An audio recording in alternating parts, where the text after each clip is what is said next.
Hey everybody, Laszlo Montgomery. Still no intro music. And from the responses I got from the inquiry I made last episode into how all of y'all's thought about it, it's looking like there will be no melodic tones forthcoming, at least in the near term.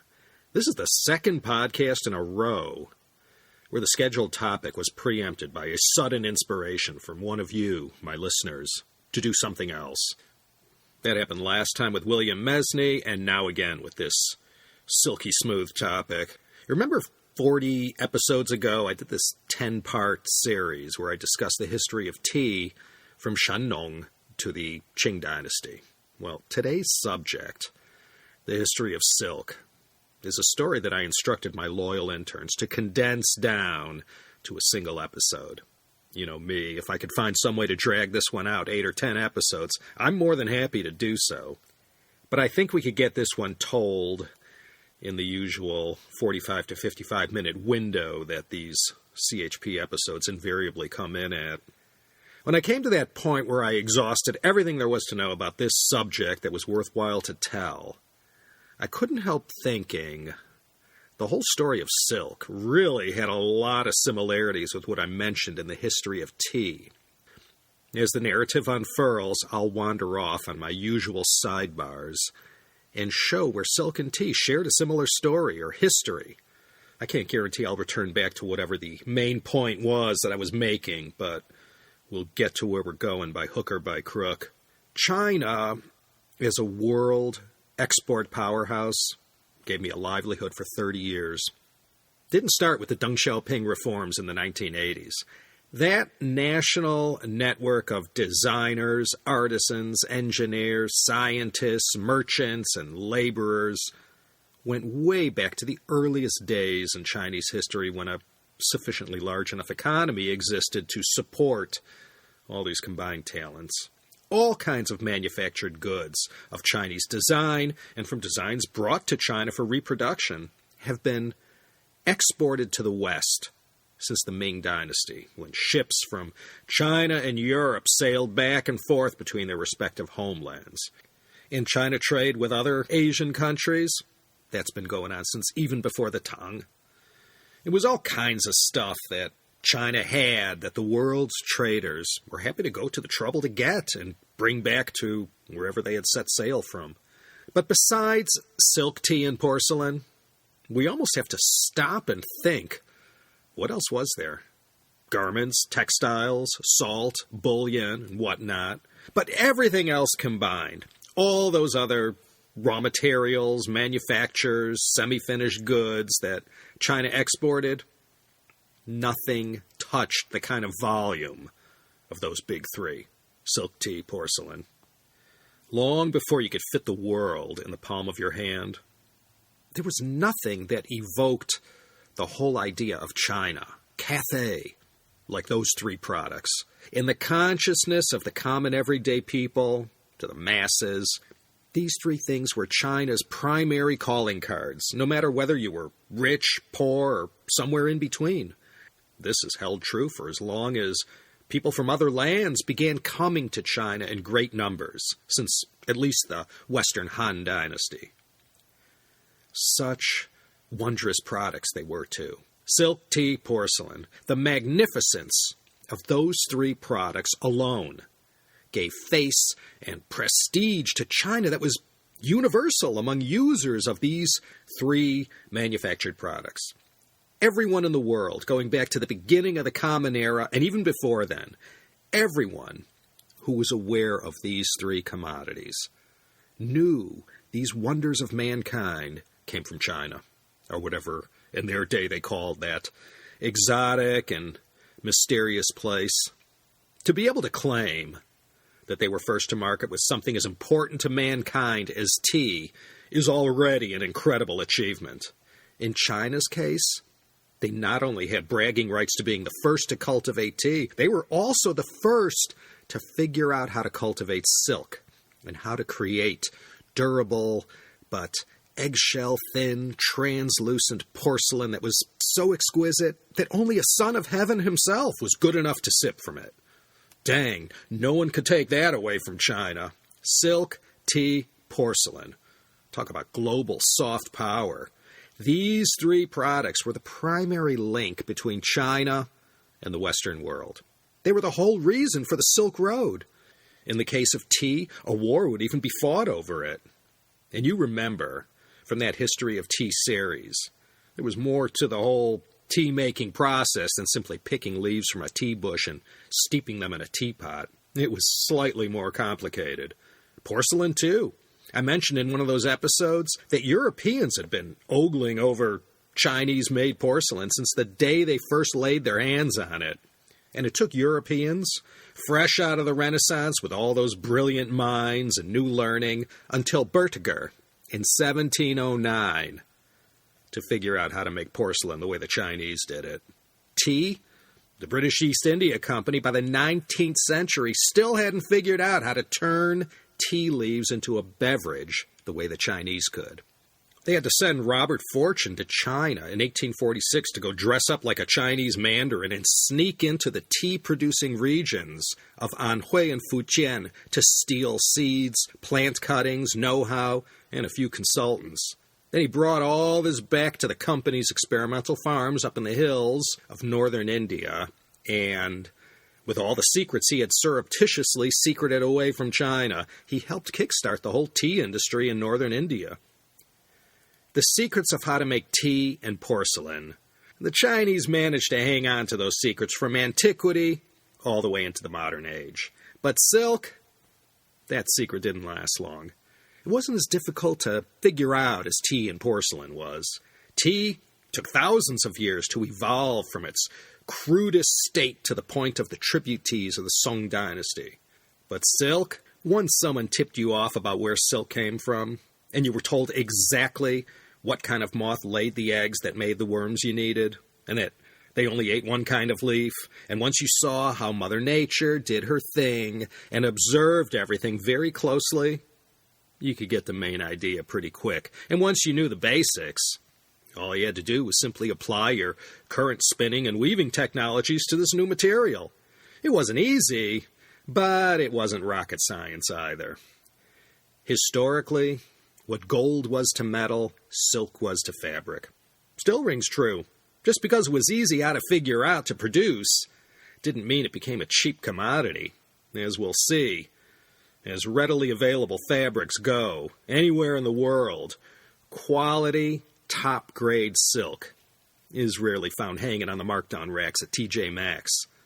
Of silk, tea, porcelain, silk came first.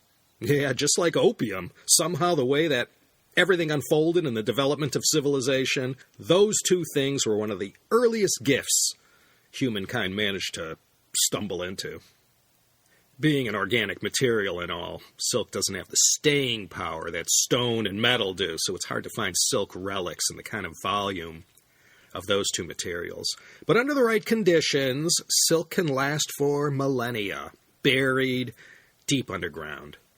And the proof that silk existed on this planet was found as far back as 5,000 years ago, the time of Yangshao culture in China. I sometimes get Yangshao culture and Yangshuo County mixed up. Yangshuo is the place where those gorgeous karst peaks of Guilin are located. Yangshao culture, Yangshao Wenhua, lasted from 5,000 to 3,000 BCE, roughly speaking. It was discovered and first excavated by archaeologists in the town of Yangshao, just northeast of Zhengzhou in Henan, on the Yellow River. In 1984, you know how it goes, someone was digging somewhere. It always happens that way. This was in a village called Qingtai, the northwest corner of Zhengzhou on the south bank of the Yellow River. One of the things they unearthed was a coffin for a child, and the shroud used to wrap the body was made from silk. This was dated to about 3630 BCE. This whole region surrounding that location in China was ground zero as far as core Huaxia Han Chinese civilization goes. So by any accounts, this was a long time ago. That time was contemporary with ancient Sumer, pre-dynasty Egypt. Jericho, one of the oldest cities in the world, was the crossroads of the East back then. In Xia County in Shanxi province, in 1926, a silk cocoon was found inside a tomb that was cut in half. It was dated from between 4000 to 3000 BCE. A half-centimeter piece of ribbon was found in another tomb from 4,700 years ago, unearthed in Qianshan at the south end of Lake Tai, near Huzhou. And in the tombs of Shang Dynasty kings and nobles, they were already adorning themselves with silk. The Shang lasted from 1600 to 1046 BCE, so silk has been around since long before recorded Chinese history. Like tea, however, silk during the Shang was not nearly as exquisite and refined as it would later get. In some antiquarian book from 1845 I dug up on the history of silk and other textiles, it said, quote, "The lawful wife of Emperor Huang Di, named Shi Ling Shi, began the culture of silk. It was at that time that the Emperor Huang Di invented the art of making garments. This great prince, Huang Di, was desirous that Shi Ling Shi, his legitimate wife, should contribute to the happiness of his people. He charged her to examine the silkworms and to test the practicability of using the thread. Shi Ling Shi had a large quantity of these insects collected, which she fed herself, in a place prepared for that purpose, and discovered not only the means of raising them, but also the manner of reeling the silk and employing it to make garments. It is through gratitude for so great a benefit that posterity has deified Shi Ling Shi and rendered her particular honors under the name of the goddess of silkworms." End quote. The Shandong tea legend and the silk legend of Shi Ling Shi have a lot in common. In fact, as Mr. Paul French says on his website, quoting Mark Twain, they rhyme. You remember Shandong? There were a number of legends attributed to him that all ended with the words, and that's how tea was discovered. The DNA of that story says tea leaves fell into his boiling water, and that's how we figured tea out. With Shi Ling Shi and the story of how silk was discovered, same thing. A cocoon fell in her hot cup of tea, and she noticed the filaments unfurling. Shi Ling Shi is probably better known in Chinese myths and legends as Leizu. And as far as her title of goddess of silkworms, she's also called Can Nai Nai. A can is a silkworm. So, Leizu and the Yellow Emperor, they were a couple. The Yellow Emperor, discussed a long time ago in that 3 Sovereigns and 5 Emperors episode, CHP 60, he lived roughly 2700 to 2600 BCE, contemporary with Joseph from the Bible during his years in Egypt. According to no less a source than Confucius himself, Leizu discovered the silk secret in 2640 BCE. This is post-Yangshao culture, but not by much. So the timing of the legend and what archaeologists have been able to discover isn't off by that much. The number thrown around most sources I read was 2700 BCE as to the beginnings of sericulture. Sericulture, the cultivation of silkworms for producing silk. Sericum is Latin for silk, sericos in the Greek. The legend has it that Leizu was sitting under a mulberry tree and a cocoon somehow broke free from its scaffold and fell right into her teacup. She plucked it out and immediately noticed how the loose end, when she began to unravel it, just kept going and going and going until it reached from one end of her nice-sized garden and back again. And she carefully inspected the tree she had been sitting under and noticed it was filled with these white cocoons. She spent a lot of time observing everything and figured out these worms spinning these cocoons loved eating mulberry leaves. So she went to her husband, and the Yellow Emperor arranged for a whole grove of mulberry trees to be planted. And before long, she domesticated all the worms, and then for an encore, she designed the reel that could mechanically unravel the cocoon in one single, nearly 1 kilometer long filament. And if that already wasn't enough, she invented the first silk loom that spun it into cloth.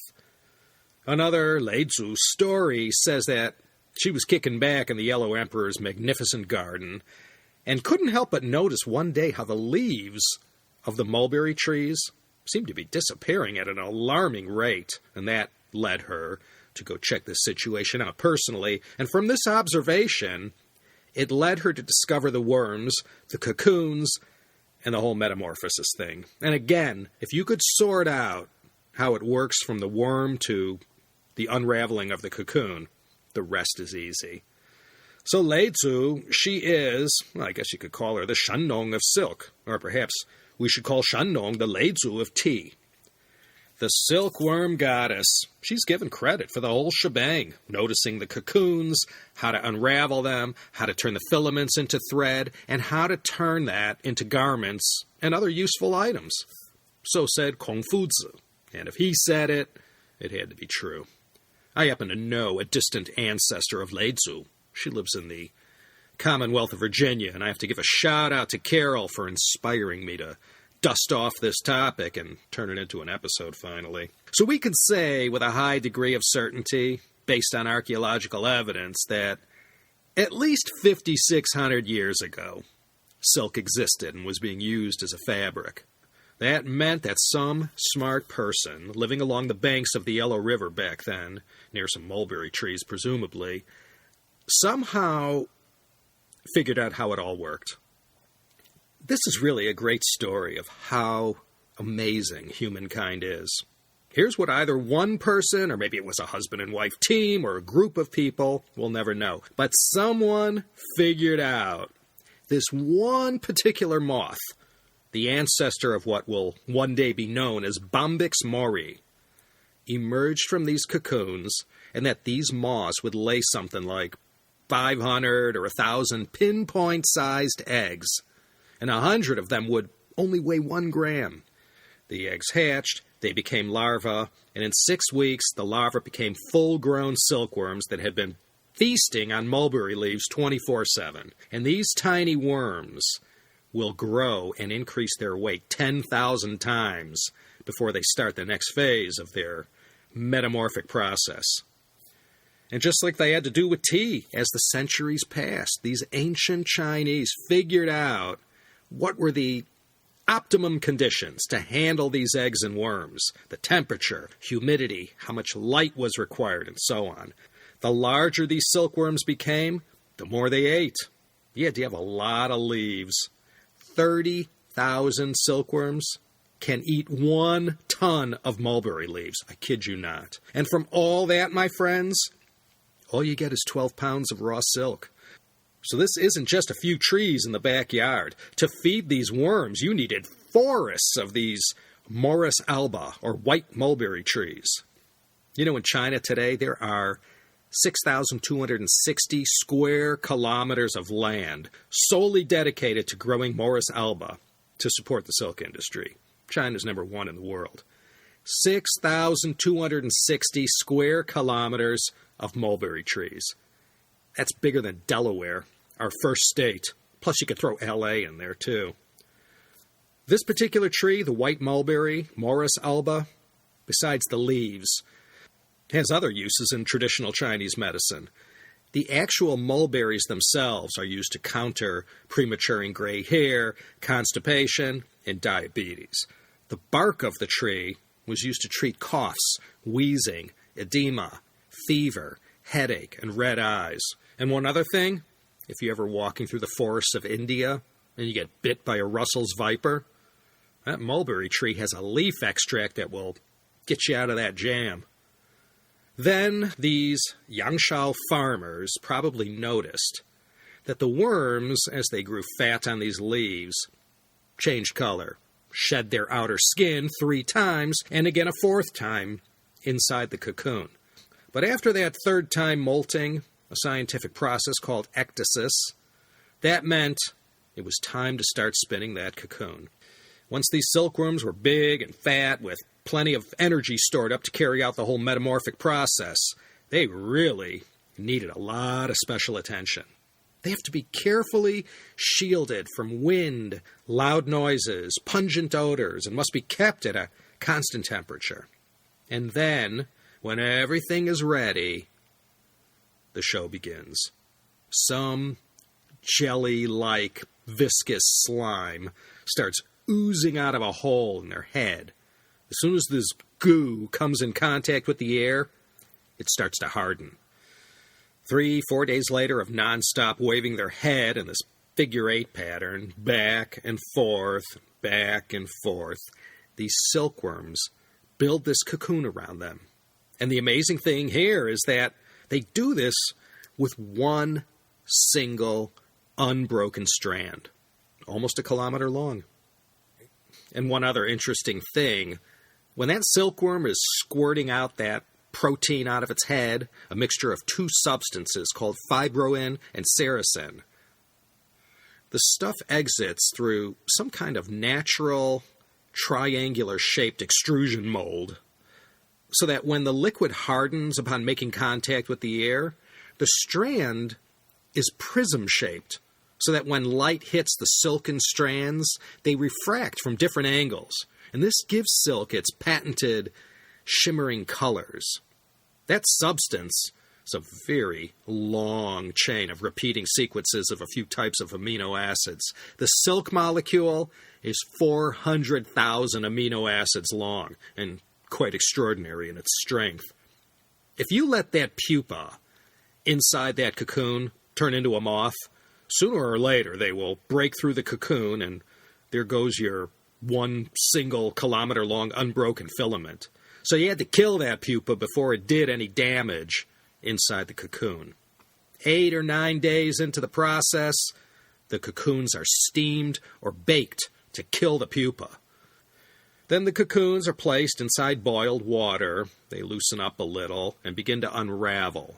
And there are tools that were created that helps find the loose end. And from each cocoon, the filament is unraveled and reeled onto a spool. The lucky few pupa that are allowed to live emerge from the cocoon, lay their eggs, and promptly die. Their job is done. You needed to twist together 5 to 8 of these filaments to form the finest single thread of silk. And some heavier threads require 48 individual silk filaments. Then that thread is either woven into fabric or used for embroidery. There are about 4 main different kinds of silk thread, and depending on what you're trying to make, you use that thread.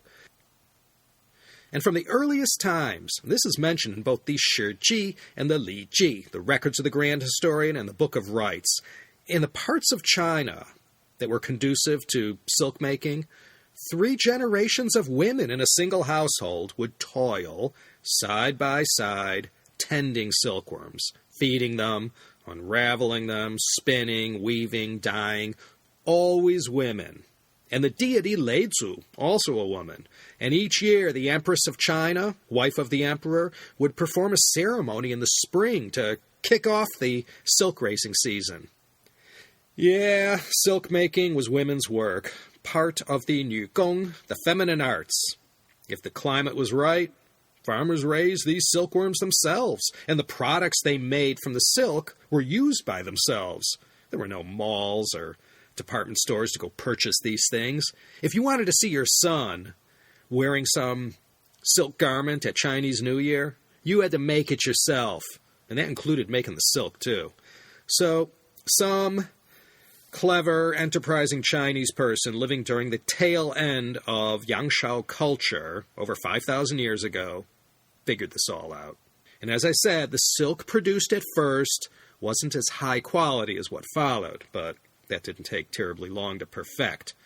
By the way, very recently, weeks ago from when I'm recording this episode, archaeologists in central Henan found evidence of these proteins in a couple of tombs excavated from 8,500 years ago. That's like 6,500 BCE.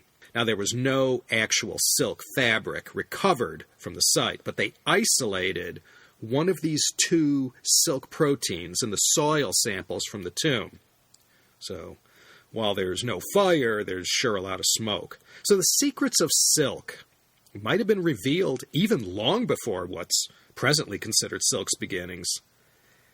In time, these silk brocades coming out of Suzhou, Nanjing, and Chengdu would astound the kings, queens, nobles, and highborn, all living west of China. Remember Zhang Qian? CHP episode 47, one of my favorites. From 138 to 126 BCE, during the time of the Han Emperor Wu, Han Wu Di, Zhang Qian journeyed to parts of Central Asia, and among other things he discovered, he learned of other great civilizations on planet Earth besides the great and mighty Middle Kingdom. And back then, people in China thought they were the only advanced civilization. They didn't know about India, Rome, Persia. So we give credit to the Han Emperor Wu for seeing the big picture and for championing the trade routes that in 1877, Baron Ferdinand von Richthofen would call the Seidenstraßen, the Silk Roads. It wasn't called the Silk Road way back when it was in use, but if not for silk, it's doubtful these ancient trade routes would be as famous as they are in our day.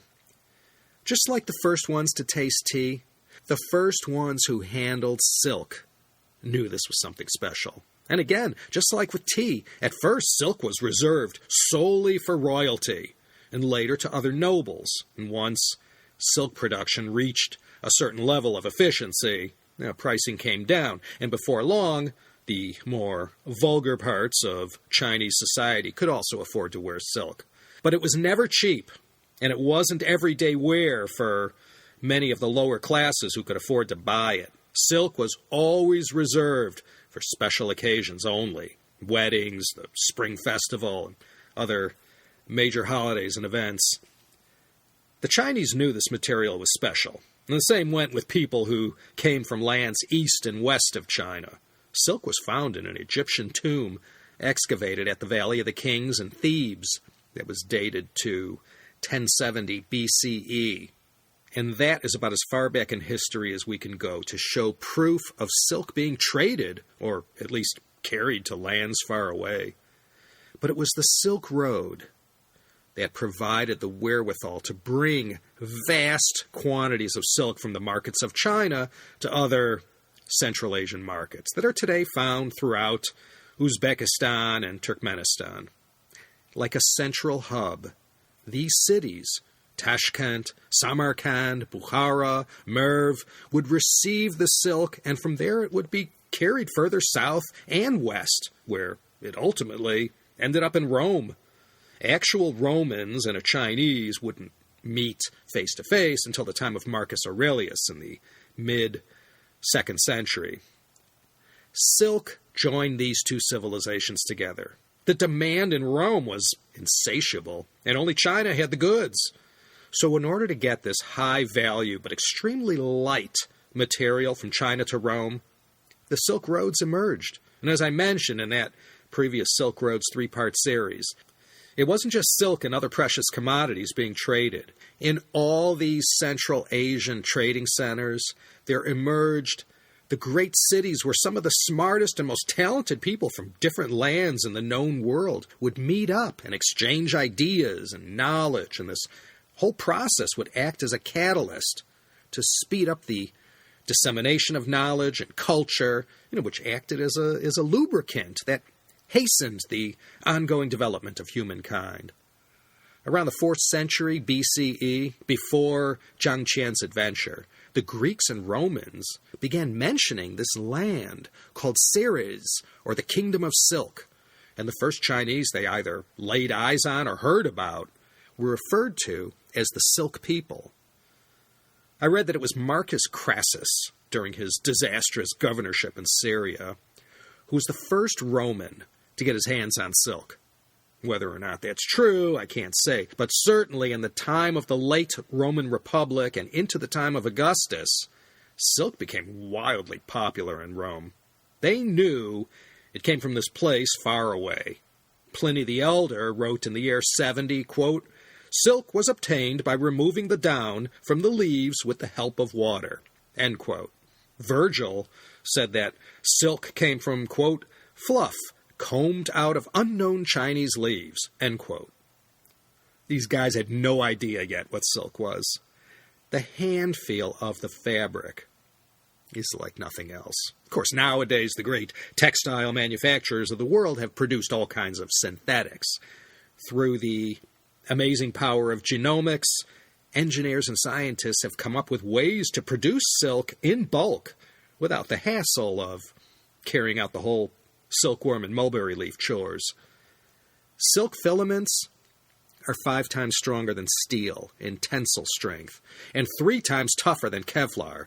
It's one of the strongest fibers known to man or woman, and because of its low density compared to other fabrics like wool or cotton, it's much more absorbent, being able to absorb as much as 1/3 its weight in moisture. Yeah, by reputation, it's the fabric that keeps you cool in the summer and warm in the winter. So tea, according to the ancient historical record, claims 2737 BCE as the time Shandong discovered it. And we know silk went back almost 1,000 years earlier. And believe it or not, the Chinese people were able to hold on to the monopoly on silk for about 3,000 years. China was the only place from mythical times and into the beginnings of Chinese recorded history that had the process down and knew about the magic of the Bombyx Mori and the Morus Alba. But like I said, the process of making silk didn't require the thousands of years it took for tea to go from bitter medicine to the tasty rock teas of the Wuyi Mountains. Pretty much as soon as people from other lands began to come to China, they got hooked up with silk merchants, and just prior to the Silk Roads and all throughout its early growth and its heyday, the countries to the west of China, no matter how expensive it was, the demand for silk was always high. And before those guys far to the west of China got to feel that fabric with their fingers for the first time, there were people closer to China who got to see it and feel it first. And these were, of course, China's neighbors to the east, Korea and Japan. They like silk too. Around the time of the founding of the Han Dynasty, Chinese migrants brought the secrets of silk making to Korea. And before long, they developed their own sericulture. About 100 years later, around 300 AD, sericulture was well under development in India. And around the same time, in Japan, they too figured out the whole thing. There's also a story that says that in the year 440, the king of Khotan, that's present-day Hetian in Xinjiang, he had won the hand of a Chinese princess. No details on how that came about, but this princess was informed by a representative of the king who told her if she was expecting to continue enjoying the pleasures of silk, she had better bring some with her. So as this legend went, this princess from China secreted some mulberry tree seeds and some silkworm eggs in her hairpiece and brought them to this great Silk Road trading center. And the people of Khotan launched their own sericulture industry and protected their secret no less vigorously than the Chinese did. The next great leap in the spread of silk production happened in 550, when 2 Nestorian monks were sent on a mission to retrieve silkworm eggs, and in the hollow of their walking staffs, they brought them back and presented them to Emperor Justinian I at the court in Byzantium. They must have taken the Concord. And by the way, this time in China, basically the Jin dynasty up to maybe the Sui, this was a real great leap forward in China as far as taking the science of sericulture to a higher level of refinement. During the Tang and Song dynasties, Suzhou was the center of the silk trade in China. There was an old saying that said that the yardage of silk produced in Suzhou every 2 weeks could be used to pave the Silk Road from Chang'an to Rome. By the time of Qianlong in the Qing dynasty, there were 12,000 silk looms in operation in Suzhou, employing over 100,000 workers and artisans. Chengdu, by the way, as far as the silk industry was concerned, was the Suzhou of the West. And by this time, when the indigenous Byzantine silk industry had ramped up and was operating at full capacity, world silk prices finally became low enough for more people to purchase and enjoy it. In Persia, They also loved Chinese silk. Within 200 years of the Kingdom of Khotan getting their silk industry up and running, the Persian textile masters, too, threw their hat in the ring. By the 7th century, the Arabs had wrestled the secrets of sericulture from the Persians and set up their own Arab silk industry. And by the 10th century, Andalusia in southern Spain was the center of the European silk trade. As I said, the whole science behind sericulture isn't that difficult to learn.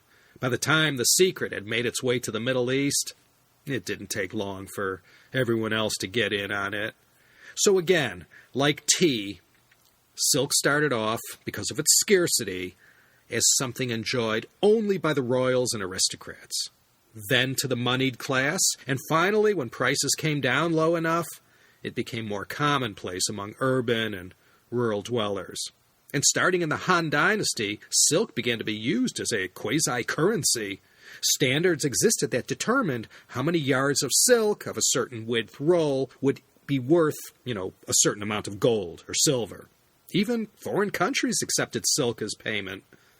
Around 1147, during the Crusades, 2,000 skilled workers from the Byzantine silk industry took a ship from Constantinople to Italia, and there began the European continent's first silk industry.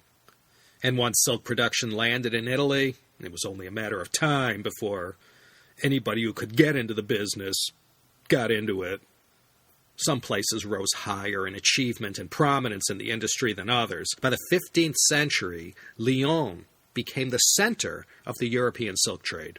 Francis I granted the city of Lyon a monopoly on silk trading. In the 4th arrondissement, La Croix-Rousse is where it was centered. With so many cities producing silk, market prices fell. But if you had the money and only wanted the best quality, the most cutting-edge fabrics and brocades, you still had to buy from China.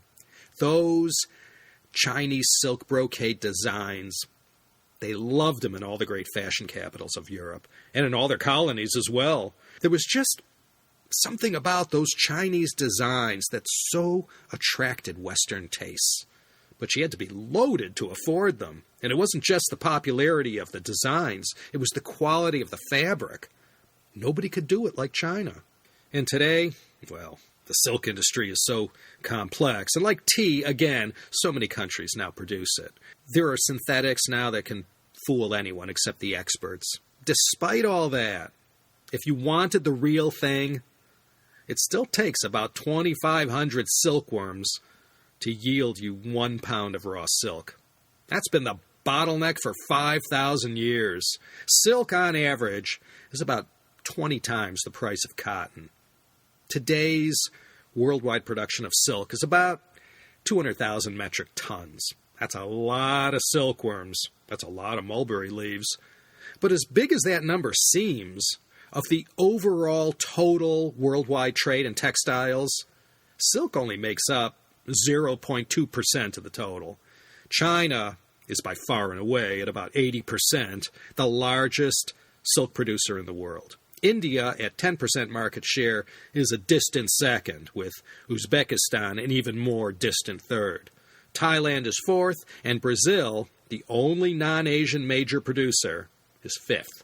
So that is going to be that, as far as my encapsulation of the history of silk into a single podcast episode. I guess now I'll have to do porcelain, since tea and silk are now behind me. I want to thank everyone who took my humble request to heart last episode and wrote me a stellar iTunes review, and thanks to all of you who didn't write me a review but gave me a 5-star rating. Anyone else willing to help me out and get me to the top of the pops, if you live in an iOS world, go give me a nice review. If you haven't heard the recent 2-part Seneca podcast featuring Sidney Rittenberg, it was fantastic. Kaiser and Jeremy once again pulled through with a nice, historic guest. I featured Sidney in a past episode, CHP number 99. I gotta say, Sup China is about all I use anymore to consume all my daily dose of China news and info. I mean, if I was a silkworm, Sup China would be my mulberry leaves. That's all I need. Well, Bill Bishop's cynicism is still a mainstay. And one more plug I'd like to make. Former U.S. Ambassador to Singapore, Mr. Frank Lavin, has a new book out called Homefront to Battlefront. The book traces the story of former Ambassador Lavin's father, Carl, a senior in high school at the time, from Canton, Ohio to the battlefields of World War II, surviving brushes with death multiple times. The book just came out on Ohio University Press, Homefront to Battlefront, new from respected China expert, former ambassador and government official Mr. Frank Lavin. Henry Kissinger wrote the foreword. Mr. Lavin now heads up the firm Export Now, which helps companies penetrate the China online consumer market. ExportNow.com, if you want to check it out. If you didn't know it, this China History podcast is part of the Teacup Media empire. Other China cultural shows include the Chinese Sayings podcast and the China Vintage Hour, and much more coming. Thanks again to our interns. If you'd like to toil away performing research for no remuneration whatsoever, drop us a line through our website at teacup.media. This could be your ticket to stardom. So that's going to be it, ladies and gentlemen. This is Laszlo Montgomery signing off from a nice, wet, and wild Los Angeles, California. We got drenched these past few weeks, so you won't be hearing me signing off from any bone-dry locations. Join us again next time, if you're so inclined, for another informative and entertaining episode of the China History Podcast.